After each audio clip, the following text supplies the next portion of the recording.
दोस्तों आज part 3 great awakening का है। तो स्टार्ट करते हैं जहाँ से हमने एंड किया था। ये फर्स्ट सर्कल ऑलमोस्ट कंप्लीट हो गया था।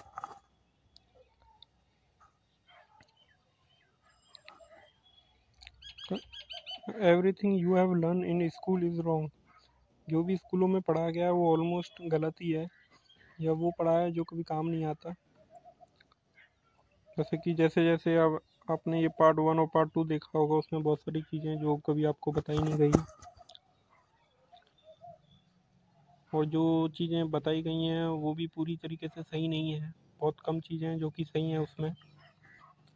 इसीलिए जब भी आपने स्कूल में जब भी सिलेबस आपने देखा होगा और आप पढ़ के आते होंगे, तो माइंड कभी उन चीज़ों को एक्सेप्ट नहीं करता है या बहुत जल्दी भूल जाता है, क्योंकि कुछ हद तक वो चीज़ें बनी ही नहीं होती हैं याद रखने के लिए। क्योंकि जो चीज़ काम नहीं आती है दिमाग उसको पहले ही निकाल के हटा देता है। तक हम आगे बात करते हैं इसके। Solar system, global warming, all planet in the solar system are heating up. जैसे कि ग्लोबल वार्मिंग जो कि एक तरीके से होक्स ही है कि कार्बन डाइऑक्साइड और ये मीथेन वगैरह से ग्लोबल वार्मिंग बढ़ रहा है। ये मतलब कार्बन डाइऑक्साइड तो अच्छा है ना, क्योंकि पेड़ों को वही तो चाहिए होता है, बट ये लोग उसी को काटने में लगे हुए। तो ये अपने हिसाब से वेदर को मैनिपुलेट करना जानते हैं, हार्प जैसी टेक्नोलॉजी और भी वेदर मैनिपुलेशन टेक्निक्स के थ्रू। तो ये एक होप्स है जिसमें कंट्रोल लाया जाएगा कि आप इतना क्रेडिट इस्तेमाल करेंगे क्योंकि उससे कार्बन एमिशन बढ़ रहा है। तो धीरे धीरे करके हमारे रिस्ट्रिक्शंस को बहुत बढ़ाया जा रहा है। तो एक एक करके ये अपॉर्चुनिटी जो कि ग्लोबल वार्मिंग, कोरोना और भी बहुत सारी चीज़ें एक एक करके प्रॉब्लम को लेकर आते हैं, और उसके बाद उसी में सॉल्यूशन दे देते हैं। और जो जनता है जिसे भेड़ बकरी वो लोग समझते हैं, वो बड़ी खुश हो जाती है कि चलो हमें समाधान मिल गया। ठीक है। आगे बात करते हैं ये wireless energy free. Nikola Tesla ने एक प्रोजेक्ट बनाया था ये वायरलेस एनर्जी का, जिसमें वो पूरे प्लेनेट को फ्री एनर्जी देना चाहते थे। बट जो उनका इन्वेस्टर था उसको ये बात पसंद नहीं आई, क्योंकि वो जेपी मॉर्गन था, और आपको पता ही है वो बैंकिंग इंडस्ट्री किस तरीके से चलती है और कैसे वो प्रॉफिट कमाना चाहते हैं। कोई भी हो वो मतलब जनता की भलाई के लिए तो भूल जाओ, वो उसके आसपास भी नहीं है। तो जब उसे पता चला कि फ्री एनर्जी देना चाहता है, तो उसने वो प्रोजेक्ट बंद करार दिया और सारी फंडिंग रोक दी उसकी। तो निकोला टेस्ला ने बहुत कुछ किया ह्यूमैनिटी के लिए, पर कभी उसको उसका रिकग्निशन नहीं मिला। हमेशा उसके प्रोजेक्ट को बंद कर दिया जाता था। तो आगे बात करते हैं 369। If you want to find the secret of the universe and think in the term of energy, frequency and vibration. ये बिल्कुल सही बात है कि अगर आपको इस ब्रह्मांड के राज समझने हैं तो आपको इन तीन चीज़ों में से ढूंढना चाहिए: फ्रिक्वेंसी, एनर्जी और वाइब्रेशन। हर एक जो भी ऑब्जेक्ट है, हर जो भी है, वो एक स्टेट में वाइब्रेट हो ही रहा है। जैसे कि मान लो कि अभी आपको किसी बात पे बहुत ज़्यादा गुस्सा आ रहा है, और उसी वक्त एक छोटा सा नन्हा प्यारा सा एक छोटा बच्चा आपके सामने हंसता खेलता हुआ आ जाए, तो आपका जो गुस्सा है वो बिल्कुल ज़ीरो हो जाएगा उसको देखते ही। ये क्या हुआ उस वक्त? ये क्या है कि उसकी जो स्टेट है वो तो भी हाई है, और आपकी जो स्टेट है वो बहुत लो है। जैसे ही वो कांटेक्ट में आई है, तो उसकी जो एनर्जी है जो हाई है, वो आपको बड़ा हैप्पीनेस दिला देगी, या हैप्पी जैसा मूड बना देगी आपको। जैसे ये आप कहीं गाना सुनते हो तो आपको बड़ा अच्छा लगता है, और आप उसी गाने पे दिमाग झूम मतलब एकदम इंजॉय करता है माइंड। क्यों? क्योंकि जो गाने हैं वो उस चीज़ों को ध्यान में रख के बनाए जाते हैं। आगे इन चीज़ों के बारे में बात करेंगे, ये हॉलीवुड इंडस्ट्री वगैरह इन सब के बारे में। तो 369 एक फॉर्मूला है, एक फ्रिक्वेंसी है कि अगर आप किसी भी चीज़ को अगर इन चीज़ों में समझ जाते हैं, तो फिर आपको बाकी चीज़ों की ज़रूरत नहीं पड़ती है। अल्टीमेटली इन चीज़ों में ही बनी है एनर्जी, फ्रिक्वेंसी और वाइब्रेशन में। कोई भी चीज़ हो, वो घूम फिर के यहीं आके ख़त्म हो जाती है, क्योंकि हम लोग हर जो आदमी है जो कि एक गार्डन ऑफ कॉन्शियसनेस में ही घूम रहे हैं, डिफरेंट डिफरेंट लेवल पे, कि किसकी अवेयरनेस ज़्यादा है, किसी की कम है, कोई हमेशा दुखी रहता है, कोई हमेशा खुश रहता है, तो सबका स्टेट ऑफ माइंड डिफरेंट है। राइफ मशीन कैंसर क्योर, ये मशीन है जो कि एक वाइब्रेशन छोड़ वो सॉरी लो फ्रिक्वेंसी छोड़ती थी, ताकि आदमी जो है उसके जो सारी बीमारियां हैं, जैसे कौन कैंसर है और भी जो स्किन डिजीजेज हैं, उन सबको ख़त्म किया जा सके। तो इस मशीन को फिर छुपा लिया गया। आपको पता है वो कौन लोग होंगे? अभी तक अगर आपने पार्ट 1 और पार्ट 2 फॉलो किया है तो आपको मालूम होगा इन सब के बारे में, कि कोई भी चीज़ जो कि ह्यूमैनिटी के भलाई के लिए होती है उसको वो लोग छुपा लेते हैं अच्छी तरीके से, और फिर उस टेक्नोलॉजी को कभी बाहर नहीं आने दिया जाता है, ताकि उनका जो मार्केट है वो हमेशा बना रहे।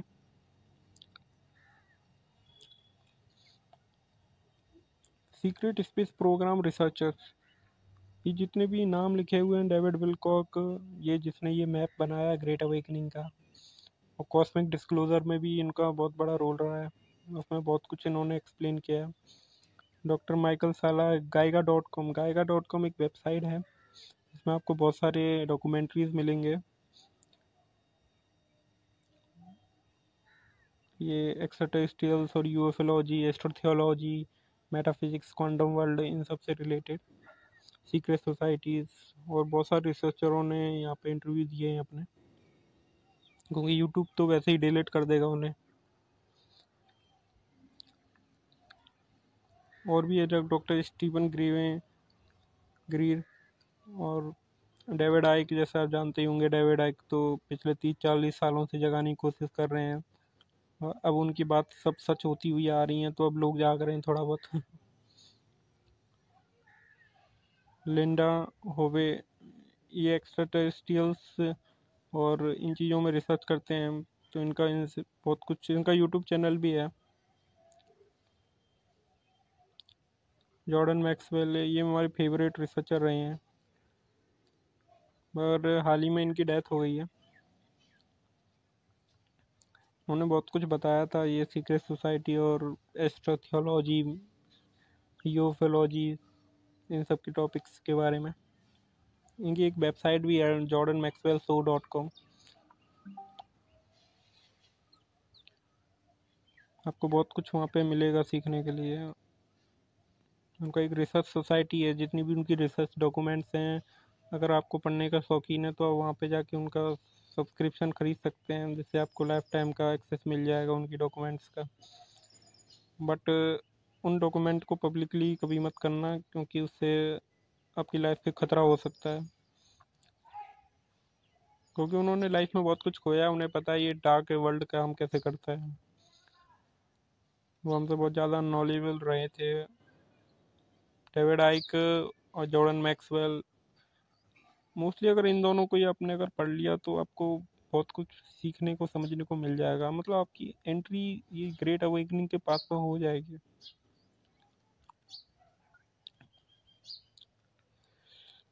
Activator X red fish liver oil decalcified third है।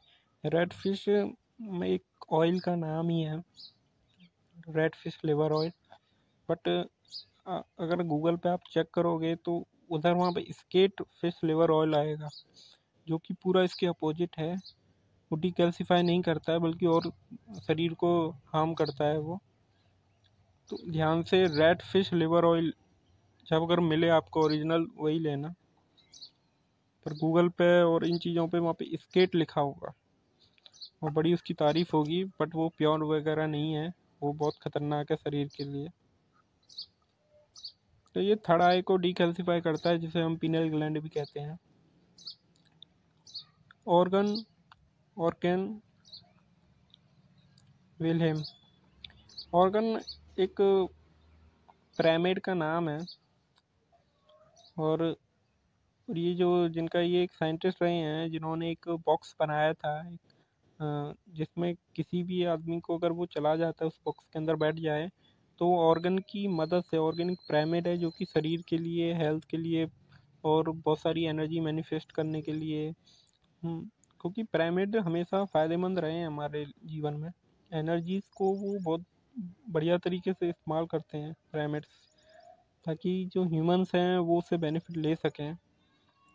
क्रिस्टल एक ट्रायंगल की फॉर्म में एक पिरामिड टाइप में होता है, और वो उसमें डिफरेंट डिफरेंट लेयर्स बनी होती हैं, कलर्स होते हैं, और डिफरेंट डिफरेंट ऑर्गन पिरामिड्स भी आते हैं अलग अलग कलर के, जिसमें बहुत सारी लेयर्स बनी होती हैं। और आप इसके अगर बारे में जानना चाहते हैं तो आप यूट्यूब पे सर्च कर लेना ऑर्गन पिरामिड बेनिफिट्स, आपको बहुत कुछ सीखने को मिलेगा उसमें। और ये विल्हेम रिच, यह साइंटिस्ट रहे थे, इन्होंने एक क्या था इन्वेंशन, एक बॉक्स बनाया था जिसमें ऑर्गन की जो एनर्जीज हैं उसको इस्तेमाल करके किसी भी बॉडी के मतलब बड़ी से बड़ी बीमारी को सही करा है इन्होंने। बट अगर ये टेक्नोलॉजी बाहर वो ले आते हैं तो जो फार्म इंडस्ट्री है उसको बहुत बड़ा नुकसान होता था, इसीलिए उन्होंने ये जो साइंटिस्ट है इन्हीं को मरवा दिया और चीज़ें जब्त कर ली। तुम्हें पता है वो कैसे किस्म के लोग रहे होंगे। वो ह्यूमैनिटी को जो भी फायदेमंद जो चीज़ रही है ना, वो कभी नहीं आने देते वो लोग। जो भी लाइट्स हैं, जो भी डार्क एंटिटीज़ हैं, वो कभी मतलब ऐसा भला नहीं चाहते। वो आदमी हमेशा परेशान रहे, दुख में रहे, संकट आते रहे उसके जीवन में, ताकि वो जो लोग हैं, जो एंटिटीज़ हैं, डार्क एंटिटीज़, वो उसमें पनपते हैं, क्योंकि वो उसी स्टेट में रह सकते हैं ना। इसीलिए अगर हमारी स्टेट जो है कॉन्शियसनेस की वो हाई हो गई तो फिर उनका तो काम ही ख़त्म हो गया ना, वो टिक ही नहीं पाएंगे आसपास हमारे। इसीलिए वो नई नई बीमारियां, नई नई चीज़ों में एकदम व्यस्त रखते हैं आदमी को, ताकि आदमी उसी में बिजी रहे और अपने ऊपर कभी काम ना कर पाए, और हमेशा लो में मरता रहे। और जैसे सुबह से शाम तक वो जॉब करेगा, थका हार जाएगा, फिर टीवी वगैरह देखेगा, फिर वही अगले दिन वही रिपीट लाइफ। तो ये चीज़ चलती रहती है। आदमी थका जाता है, और उसको बिजी रखने के लिए जो टीवी है, वो टीवी मतलब टेलीविज़न, टेलीविज़न झूठ का डब्बा जो टीवी प्रोग्राम मतलब प्रोग्राम समवन, प्रोग्राम करने के लिए तुम लोगों को, जो कि तुम देख रहे हो उसे टीवी को, तो उसमें से जो रेज निकलती हैं टीवी में, तो वो जो हमारा माइंड में सोचने समझने का जो पार्ट होता है उसको ब्लॉक कर देती हैं वो। जब तक तुम टीवी के सामने बैठे रहोगे तो तुम्हें लगेगा वो टीवी जो अंदर आदमी जो बैठा है कोट पैंट पहना हुआ, वो बिल्कुल सही बोल रहा है। क्यों? क्योंकि हम डिसीजन नहीं ले सकते, वो जो पार्ट है वो ब्लॉक सा हो जाता है, उस वक्त रुक जाता है। तो आदमी वो जो टीवी के अंदर बोल रहा है, वो जो भी बोलेगा हम मानते चले जाएंगे, और बार बार देख देख के हम लोग प्रोग्राम हो रहे हैं। इसलिए नाम लिया था टीवी प्रोग्राम टू प्रोग्राम, मतलब प्रोग्राम कर रहे हैं वो किसी को अपने हिसाब से, ताकि वो अपना जो फियर है, डर है, वो चीज़ें मैनिपुलेट करके बताई जाती हैं। क्यों? क्योंकि तुम लोग अगर मान लो टीवी देख रहे हो तो तुम सिर्फ सुन सकते हो, तुम बता तो सकते नहीं हो टीवी वालों को, क्योंकि उस वक्त हम देख रहे हैं ना टीवी, इसीलिए। तो वो कुछ भी बोल देगा, हमें हमारे पास सिर्फ सुनने के अलावा कोई ऑप्शन ही नहीं है। तो आदमी ऐसे मैनिपुलेट हो के जो भी ये डार्क इंडस्ट्री है, जो टेलीविज़न, इसके बारे में आगे बताएंगे हम लोग किस तरीके से वो चलती हैं। हाँ, तो जिस तरीके से टीवी काम करी है, वो नाज़ी के टाइम में ही टीवी का इन्वेंशन हुआ था। तो आगे हम ये ऑर्गन पिरामिड के बारे में जानेंगे। ऑर्गोनाइट पिरामिड, ये एक कलरफुल पिरामिड होता है, और पिरामिड हमेशा से एनर्जीज के सोर्स रहे हैं। इस पिरामिड का इस्तेमाल बहुत बहुत ज़्यादा तरीक़ों में किया जाता है, जैसे कि किसी को पॉजिटिव हील करने के लिए, कोई चीज़ मैनिफेस्ट के लिए। अगर आपको नींद अगर सही तरीके से नहीं आ रही है, अगर आप इस पिरामिड को अपने बेड के नीचे रखोगे तो आपको नींद भी बहुत अच्छी आएगी। बट ऐसी जो भी टेक्नोलॉजी है, ये एक ऑर्गन नाम से एक बॉक्स बनाया था ये विलियम रिच नाम के साइंटिस्ट ने, जिसमें कोई भी व्यक्ति अगर चला जाए और उस बॉक्स को बंद कर देते तो वो ऑर्गन की जो पावर्स हैं, जैसे ऑर्गन प्राइमेट की जो एनर्जीज हैं, उसको इस्तेमाल करके किसी भी बॉडी के पार्ट को हील किया जा सकता था, बड़ी से बड़ी बीमारी को। बट जो एलाइट्स थे उन्होंने वो जो टेक्नोलॉजी है वो छुपा ली और इसको मरवा दिया, क्योंकि अक्सर वो करते ही रहते हैं।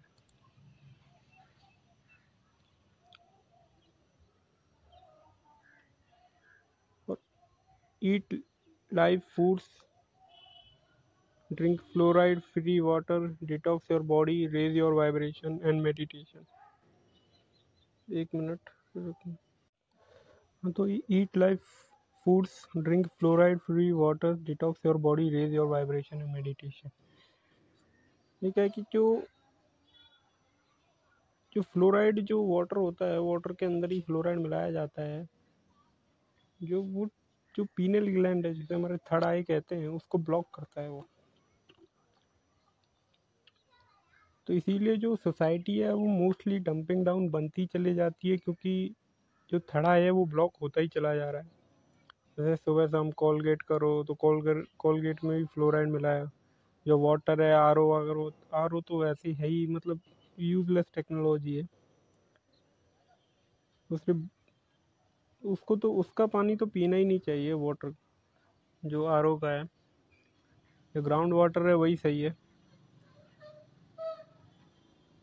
अगर आपको एक्सपेरिमेंट करना है तो आर ओ वाले वाटर में करंट फ्लो करवा के दिखाना, और जो नॉर्मल वाटर है उसमें फ्लो इजीली हो जाएगा, पर आर ओ में करंट फ्लो ही नहीं हो पाएगा, क्योंकि उसमें से कुछ बचा ही नहीं ना, सब फिल्टर हो गया। तो हमारी जो बॉडी है उसमें भी कोई एनर्जी नहीं जाएगी, ना ही मतलब उसमें कोई वाइब्रेशन फ्लो हो रही है बॉडी के अंदर, क्योंकि हम खाई एकदम कचरा जैसा खाना रहे हैं। जैसे चिप्स है, कोई कोल्ड ड्रिंक है, कोल्ड ड्रिंक तो वैसे भी मतलब पीने की कोई चीज़ नहीं है वो। और जैसे चिप्स है, जूसेस हैं जो पैकेट में बंद मिलते हैं दुकान पे, जो लिखा तो है उस पर real juice, but real juice की तो क्वालिटी है ना कि वो आधे एक घंटे से ज़्यादा टिकेगा ही नहीं, बट वो डब्बों में महीनों से महीनों बंद रहते हैं। तो रियल कहाँ से हो गया वो? तो उसमें प्रिजर्वेटिव मिलाए हुए हैं, बट वही है, एक आर्टिफिशियली वर्ल्ड है जिसमें हम जी रहे हैं। तो हमारी जो वाइब्रेशन है और फ्रिक्वेंसीज जिसे इमिट होती हैं वो हमेशा लो ही रहती हैं। इसलिए कहा गया है कि raise your vibration and meditate, मतलब ध्यान लगाने से तुम्हारी वाइब्रेशंस बढ़ेंगी। और बढ़िया खाना खाने से, जैसे जो ड्राई फ्रूट्स हैं, और विदाउट जो फ्लोराइड वाला पानी है, जैसे ग्राउंडेड वाटर है वो बिना फ्लोराइड के है, तुम्हारी बॉडी जिससे डिटॉक्स रहे वो चीज़ें।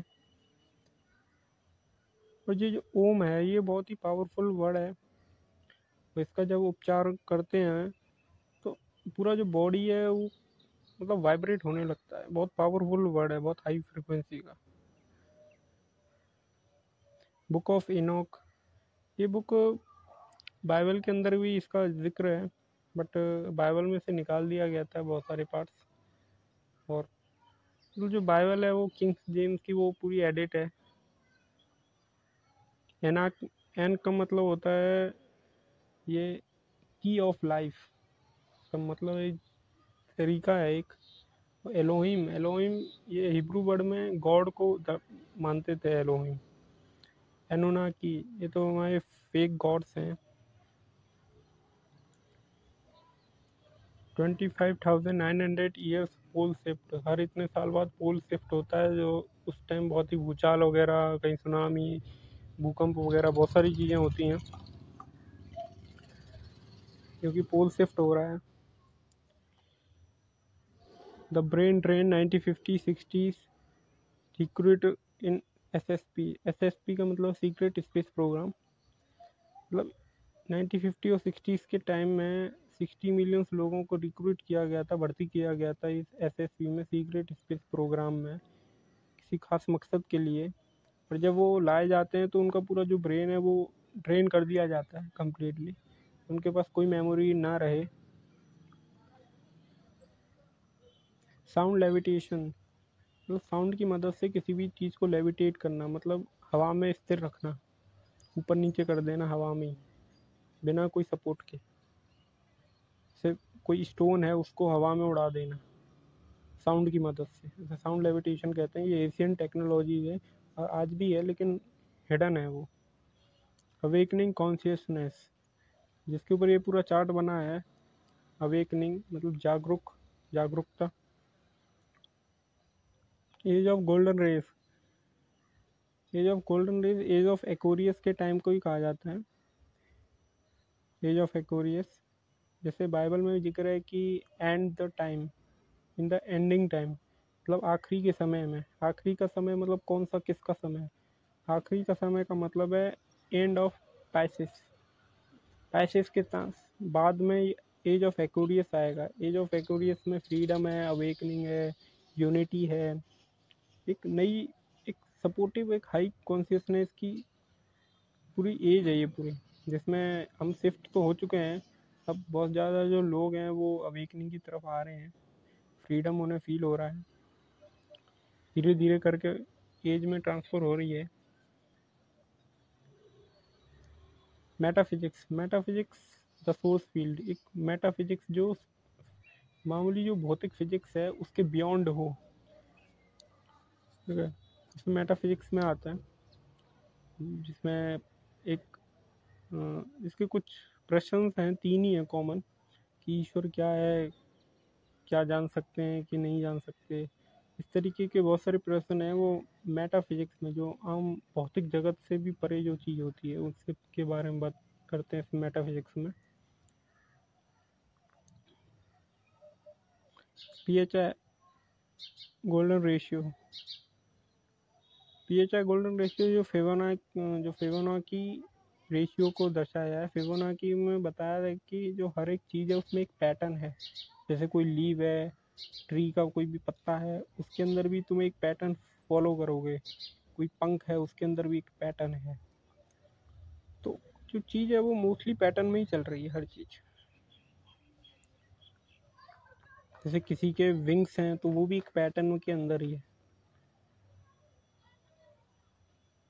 सप्रेस टेक्नोलॉजी, जैसे कि इलाइट्स और जो भी डार्क एंटिटीज़ हैं उन्होंने बहुत सारी टेक्नोलॉजी को हाइड रखा हुआ है, जैसे फ्री एनर्जी, एंटी ग्रेविटी, और फास्ट मूविंग ट्रेन्स, और लेविटेशंस, हीलिंग टेक्नोलॉजीज। बहुत ज़्यादा जो है वो सब सप्रेस है, मतलब हिडन है, आम जनता को नहीं बताई जाती है, वो सिर्फ उन्हीं के इस्तेमाल के लिए है, क्योंकि उनका मानना है कि वो बहुत ज़्यादा सुपीरियर है, आम जनता वो सिर्फ उसको भेड़ बकरी समझते हैं। न्यू फिजिक्स मॉडल, इसमें ये जो नॉर्मल जो फिजिक्स होती है उससे जो अलग है मॉडल, जिसमें ये थोड़े क्वांटम के टॉपिक्स आए हैं। The Mandela effect, Mandela effect में क्या है कि जो चीज़ हुई नहीं है उसको भी एज्यूम कर लेना कि वो हुई है, ऐसा परसेप्शन बिल्ड होना आम जनता में, उसी को मंडेला इफेक्ट कहते हैं। कि जैसे कि एग्जांपल लो कि जैसे पिकाचू है, पिकाचू की जो टेल है वो कुछ लोगों से पूछोगे तो वो बताएंगे ब्लैक है, पर कुछ से पूछोगे वो वाइट, वो है येलो है, तो उसी में कन्फ्यूज़न है उन्हें, एक्चुअल में रियल में क्या था वो चीज़। तो जो चीज़ नहीं है बट उसको एज्यूम कर लेना कि हाँ भाई वो है, बहुत लंबे टाइम से परसेप्शन बिल्ड हो रहा है, वो सब मंडेला इफेक्ट के का, उसी का नाम है।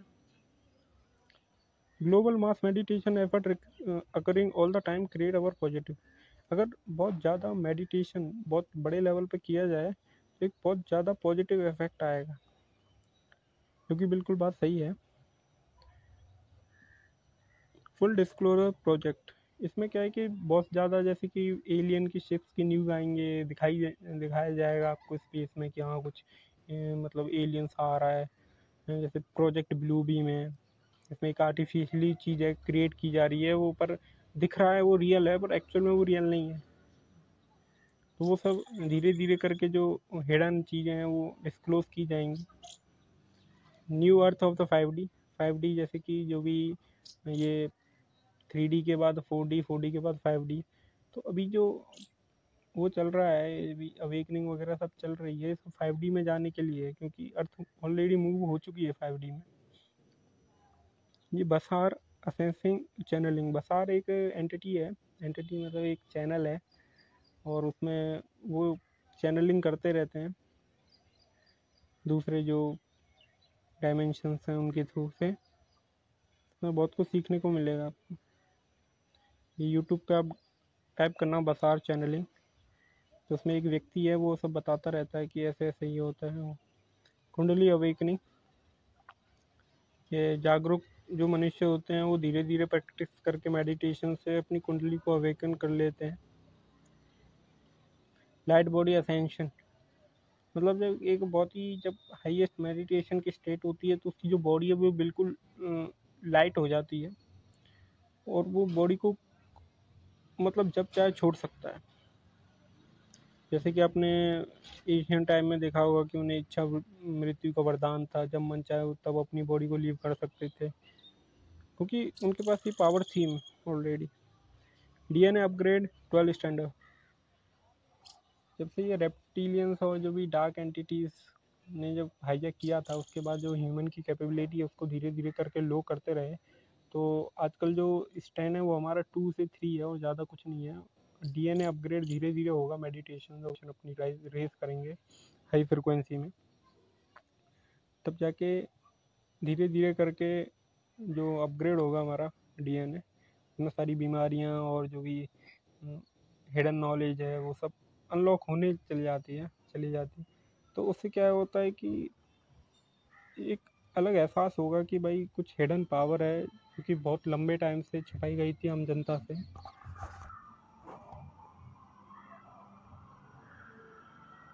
जो कि ट्रू पोटेंशियल होता है ह्यूमन बॉडी का, वो धीरे धीरे करके अपग्रेड होता है, क्योंकि हम लोग खाते एकदम वही है रॉ मटेरियल, जो भी जीएमओ और ये सब से हम हमेशा लो वाइब्रेशन में रहते हैं, इसीलिए तो वो कभी जो ऑर्गेनिक चीज़ें हैं उसको प्रमोट नहीं करते हैं, ताकि जो जनता है वो जागरूक ना हो पाए। पर शुरुआत में 12 ही था हमारा ऑलमोस्ट, बट धीरे धीरे करके ये जब मोनोपोली क्रिएट हुई कॉर्पोरेट वर्ल्ड की, तो उसमें जो जैसे जो फूड है उसमें जीएमओ आ गया, और पानी में मेटल्स आ गए, हैवी मेटल्स, और आसमान में केमिस्ट्रेल आ गया। तो धीरे धीरे करके आईक्यू लेवल और पावर धीरे धीरे करके कम होती गई। हमारी एज थी पहले, लोग जैसे आपने सुना होगा गांव में कि भाई मोटा खाते थे मोटा पहनते थे, बहुत लंबे जीते थे, पर आजकल 60 में ही आदमी एकदम मर जाता है। तो वो हुआ ही इसीलिए है, क्योंकि हमारा जो डीएनए है एक तो जंग ज़्यादा हो गया है, जंग भर गया उसमें। तो ऐसा बताया जाता है कि हम 99% जो डीएनए है उसका हम तो 90% डीएनए तो एकदम छुपा हुआ है, एकदम हिडन है, उसका यूज़ ही नहीं कर पाते हम लोग। तो अगर वो पूरा यूज़ हो गया तो ह्यूमन पोटेंशियल बहुत ज़्यादा हो जाएगा। वेव एंड पार्टिकल डुअलिटी, ये जो टॉपिक है क्वांटम वर्ल्ड का है, मतलब क्वांटम फिजिक्स का। रॉड्स ऑफ गॉड, ये रॉड्स ऑफ गॉड एक वेपन है जो कि अमेरिका के पास मोस्टली रहते हैं ऐसे, क्योंकि वो एक्सपेरिमेंट करता रहता है इन चीज़ों का। इसमें क्या है कि बहुत लंबे लंबे रॉड्स होते हैं जो कि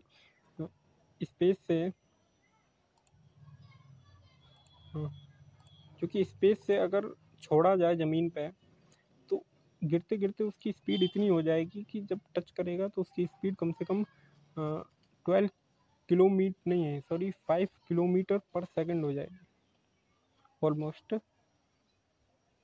वो डिपेंड करता है उसका साइज क्या है रॉड का। तो वो जब हिट करेगा तो एक जितना बॉम्ब से ब्लास्ट होता है ना, उतना ही अफेक्ट होगा उससे। तो इसने सिर्फ एक सिंपल रॉड से और काइनेटिक एनर्जी को इस्तेमाल करके और पोटेंशियल एनर्जी को इस्तेमाल करके इन दोनों को मिक्सचर से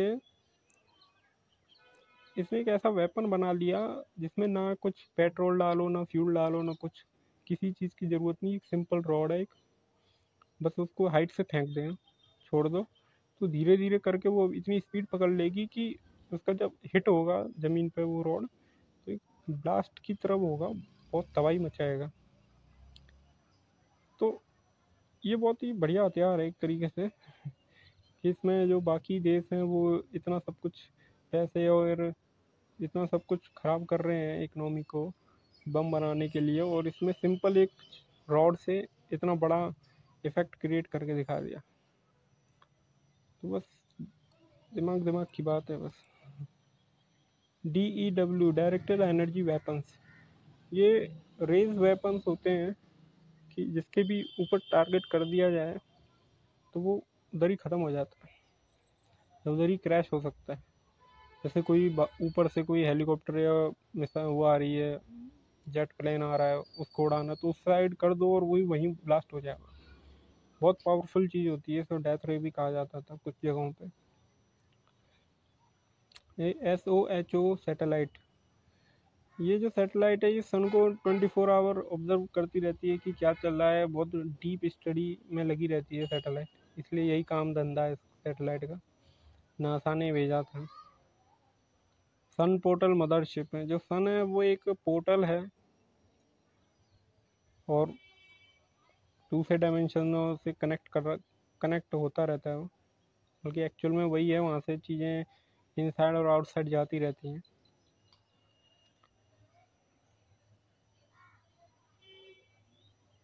गाया, ये वेबसाइट भी है एक, और एक यूट्यूब चैनल भी है। उसमें बहुत सारी डॉक्यूमेंट्री मिलेंगी आपको, जिसमें बहुत कुछ सीखने को मिलेगा, जो कि नॉर्मली यूट्यूब पे तो मिलने से रहा। बहुत ज़्यादा इंटरव्यूज़ होते हैं जो कि सेंसर होते हैं, पर इसका सब्सक्रिप्शन लेना पड़ता है। पर जो सब्सक्रिप्शन लेगा ना, वो उसकी जो मनी है वो बर्बाद नहीं जाएगी, उसमें एकदम बहुत पावरफुल नॉलेज दी जाती है इस चैनल, इस वेबसाइट पे गाएगा.com, और गाएगा यूट्यूब चैनल है। मतलब हिडन और एसोटेरिक जो नॉलेज होती है वो सब इस पर प्रोवाइड मिलेगी आपको। द हीरोज जर्नी, जो अवेकनिंग के टाइम, जो कि ये 1-2 साल में जैसे ही जो अवेकन हो चुके हैं और जो लोगों को जगा रहे हैं, जो फाइट मार रहे हैं, तो उन सबको ये हीरोज़ ही माना जा रहा है। उनकी जर्नी स्टार्ट हो रखी है ऑलरेडी, वो औरों को जगा रहे हैं क्योंकि वो अवेकन हो गए। जैसे कि मैं यूट्यूब के माध्यम से जगा रहा हूँ, फेसबुक के माध्यम से जगा रहा हूँ वैसे ही वो ग्राउंड पे जगा रहे हैं और घर वालों को जगा रहे हैं और आजू बाजू वालों को। तो उन सबको हीरोज़ माना गया है।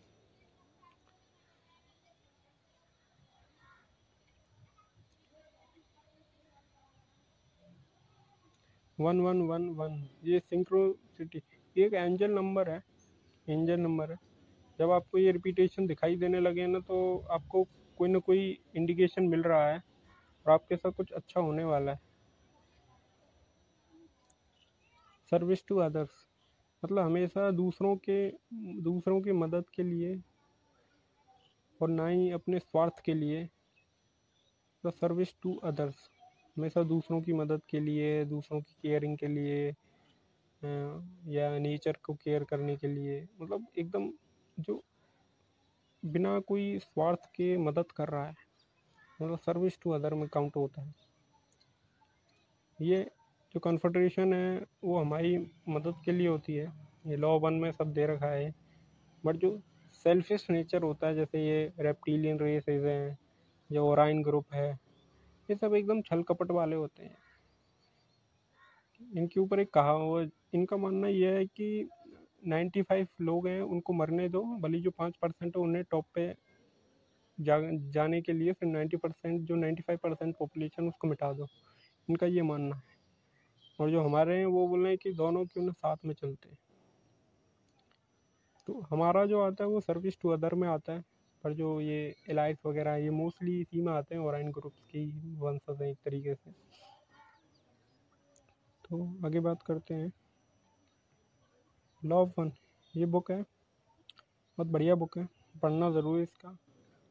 और इसको इसमें बहुत कुछ दे रखा है। ये कम से कम 2 या 2,500 पन्नों की बुक है और बहुत बढ़िया बुक है, आपको पढ़ना चाहिए ये बुक।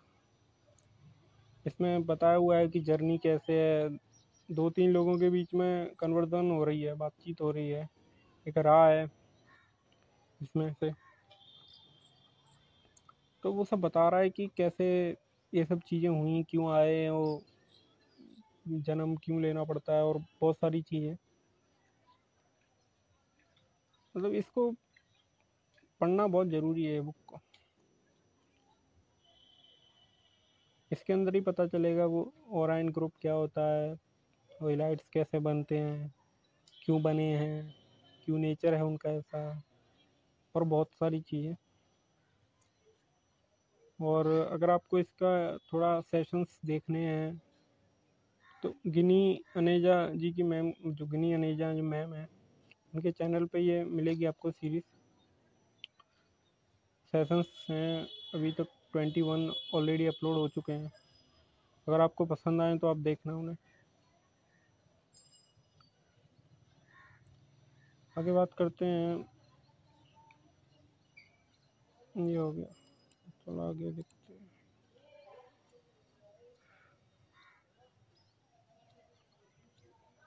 हाँ,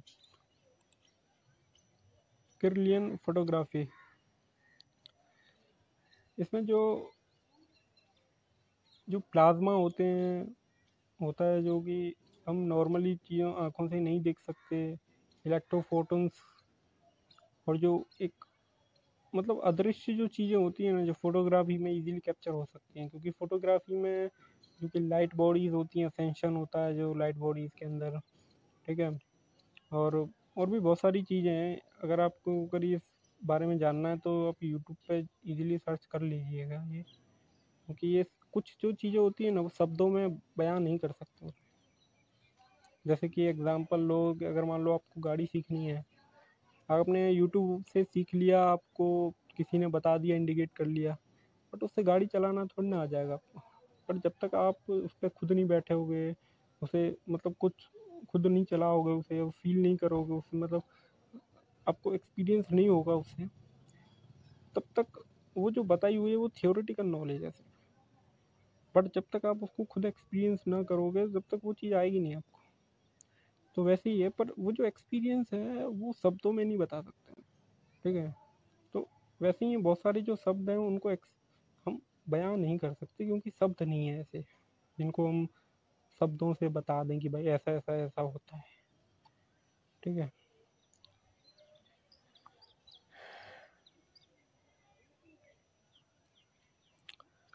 डॉलर कैनन, ये राइटर है और इन्होंने बहुत कुछ लिखा है क्वांटम हीलिंग के बारे में, पास्ट लाइफ रिग्रेशंस के बारे में, और इनकी बहुत सारी बुक्स हैं, आपको पढ़ना चाहिए इनके बारे में।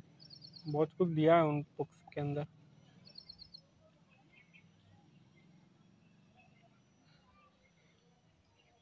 क्रिस्टल्स,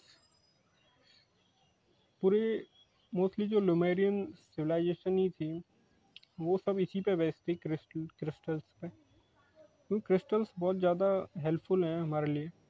हमारी जो फ्रिक्वेंसीज हैं, वाइब्रेशंस हैं, मेडिटेशंस के लिए बहुत जल्दी हेल्प करते हैं ये, हीलिंग के लिए भी। जैसे पहले बताया था ना ऑर्गन, तो वो भी एक ऑर्गेनाइड प्राइमेट है, वो भी क्रिस्टल ही है एक फॉर्म में।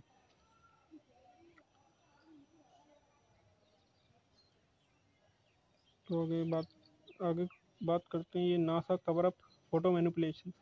जैसे कि आपको पता ही होगा कि किस तरीके से जब आप किंडर गार्डन में आते हो, किंडर गार्डन में LKG UKG, first second third से 12th तक, फिर ग्रेजुएशन और आगे कॉलेज वगैरह जो भी, तो बचपन से आज तक, और अगर आप कोई भी मूवी देखोगे तो उसमें स्टार्टिंग में लिखा आता है यूनिवर्सल मूवीज। तो यूनिवर्सल जो लिखा आता है उसके पीछे बॉल घूम रही होती है, वो पृथ्वी को दर्शा रही है। बचपन से ही आपको एक बॉल पकड़ा दिया जाता है और बोलते हैं कि भाई ये बॉल है और इतने स्पीड में घूम रही है। बट अगर आप मान लो कोई गाड़ी चलाते हो मोटरसाइकिल चला रहे हो, बाइक चला रहे हो, कोई कार चला रहे हो, तो अगर आप कोई स्पीड में चल रहे हो तो आपको फील होता है कि भाई हम कुछ चल रहे हैं। बट अर्थ इतनी स्पीड में घूम रही है पर आपको कभी फील नहीं होगा। आप ऊपर से देखिए, मूव करती हुई कभी नहीं दिखाई देगी आपको। क्योंकि नासा ही एक ऐसा है। अब एक मिनट, नासा ही एक ऐसा है जो कि पूरी जो पृथ्वी है उसको बॉल बना के हमारे सामने पकड़ा देता है, ब्लू मार्बल जिसे हम कह रहे हैं। और उसी तरीके से ये बहुत सारी जो फोटोज़ हैं मैनिपुलेशन करता है। जैसे कोई भी फ़ोटो आपको रियल नहीं मिलेगा अर्थ का गूगल पे, और भी स्पेस स्टेशंस और स्पेस की चीज़ें ये सब ऑलमोस्ट फेक ही हैं, ठीक है। और लूनर एंड मार्च एनोमली, ये मार्स पे और बहुत सारी जो शेप्स बनी होती हैं उनकी जो फ़ोटोज़ हैं उनको भी एडिट किया जा रहा है फ़ोटोशॉप से, जैसे कि अर्थ की इमेज कर देते हैं वो लोग। और आम जनता इसी भ्रम में जी रही है कि हम एक बॉल पे हैं जो कि इतनी स्पीड में घूम रही है गोल गोल गोल गोल करके। बट ये सिर्फ एक होक्स है और कुछ नहीं है। अगर आपको भरोसा नहीं है तो अब आप नानी नाना से पूछना कि आप बताइए कि पृथ्वी घूम रहा है कि कौन घूम रहा है, वो बताएंगे सही, क्योंकि उनके टाइम में बुक्स चेंज नहीं हुई थी। ये नासा जो 1958 में इस्टेब्लिश हुआ था उसके बाद ही ये सब चीज़ें चेंज करी गई हैं। नासा डार्क मिशन, पर नासा बहुत कुछ जानता है बट वो बताता नहीं है। उसकी जो फाइल्स होती हैं वो टॉप सीक्रेट लेवल पे होती हैं, हाइड उनके कंप्यूटर्स में, सर्वर्स में। बहुत कुछ जानता है नासा पर कभी कुछ बताएगा नहीं हमें। वो सिर्फ एक इल्यूजनरी वर्ल्ड में रखता है हम जनता को, और वहाँ के जो लोग हैं उनको भी धमका डरा के बोला जाता है कि किसी को कुछ नहीं बताना, नहीं तो उनकी लाइफ पे थोड़ा खतरा हो सकता है। स्टैनली कुब्रिक, स्टैनली कुब्रिक एक फिल्म मेकर भी थे और इन्होंने बहुत सारी फिल्म भी बनाई हुई हैं, जिनमें से एक आइड वाइट शर्ट नाम से मूवी है। उसमें बहुत सारी चीज़ें डिस्क्लोज करी हैं कि किस तरीके से रिचुअल्स वगैरह परफॉर्म होते हैं।